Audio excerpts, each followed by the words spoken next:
Number game ఎప్పుడు ఆసక్తి రేపుతోంది. టాలీవుడ్లో నెంబర్ 1 హీరో ఎవరనే చర్చ చాలా కాలంగా ఉంది. ఈ క్రమంలోనే లేటెస్ట్ సర్వేలో ఊహించని ఫలితాలు వచ్చాయి.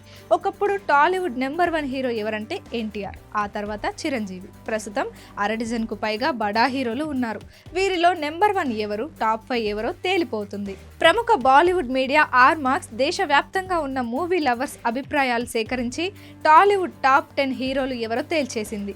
బాహుబలి మూవీస్తో పాన్ ఇండియా వైడ్ ఫేమ్ తెచ్చుకున్న ప్రభాస్ నెంబర్ 1 హీరోగా నిలిచారని ఈ సర్వే తేల్చింది. సలార్ మూవీతో ఫామ్లోకి వచ్చిన డార్లింగ్ ఫస్ట్ ప్లేస్ను ఆక్రమించాడు. ఇక సెకండ్ ప్లేస్లో సూపర్ స్టార్ మహేష్ బాబు ఉన్నారు. ఆయన ఒక్క పాన్ ఇండియా మూవీ చేయనప్పటికీ పాపులారిటీలో సత్తా చాటుతున్నాడు. త్వరలోనే ఫస్ట్ ప్లేస్లోకి వచ్చేందుకు తెగ ట్రై చేసేస్తున్నారు. దర్శకధీరుడు రాజమౌళితో చేస్తున్న సినిమాతో మహేష్ క్రేజ్ వరల్డ్ వైడ్గా పెరిగే ఛాన్స్ ఉంది. ఇక మరో pan India hero Allu Arjun third ప్లేస్లో కొనసాగుతున్నారు. పుష్ప మూవీతో పాన్ ఇండియా స్టార్గా మారిపోయారు. ఈ మూవీ అనేక సంచలనాలను క్రియేట్ చేసింది. దీనికి సీక్వెల్గా వస్తున్న పుష్ప 2 పై భారీ అంచనాలు ఉన్నాయి. ఇది అనుకున్న టార్గెట్ రీచ్ అయితే బన్నీ మేనియా ఓ రేంజ్లో పెరిగిపోతుంది. ఇక 4వ స్థానంలో ఎన్టీఆర్ ఉన్నారు. RRR మూవీతో దేశవ్యాప్తంగా ఆయన గుర్తింపు తెచ్చుకున్నారు. స్ట్రైట్ హిందీ చిత్రాలు చేస్తున్నారు. మరో RRR హీరో రామ్ చరణ్కి 5వ స్థానం దక్కింది. ఆయన టాప్ 5లో నిలిచాడు. నెక్స్ట్ గేమ్ చేంజర్తో ప్రేక్షకులను పలకరించనున్నాడు.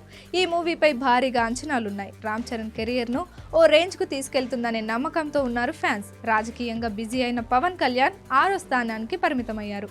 7వ స్థానంలో న్యాచురల్ స్టార్ నాని, 8వ స్థానంలో రవితేజ ఉన్నారు. అనూహ్యంగా మెగాస్టార్ చిరంజీవి కంటే విజయ్ దేవరకొండ మెరుగైన ర్యాంకులో ఉన్నాడు. రౌడీ స్టార్ 9వ స్థానం దక్కగా 10వ స్థానంలో చిరంజీవి నిలిచారు.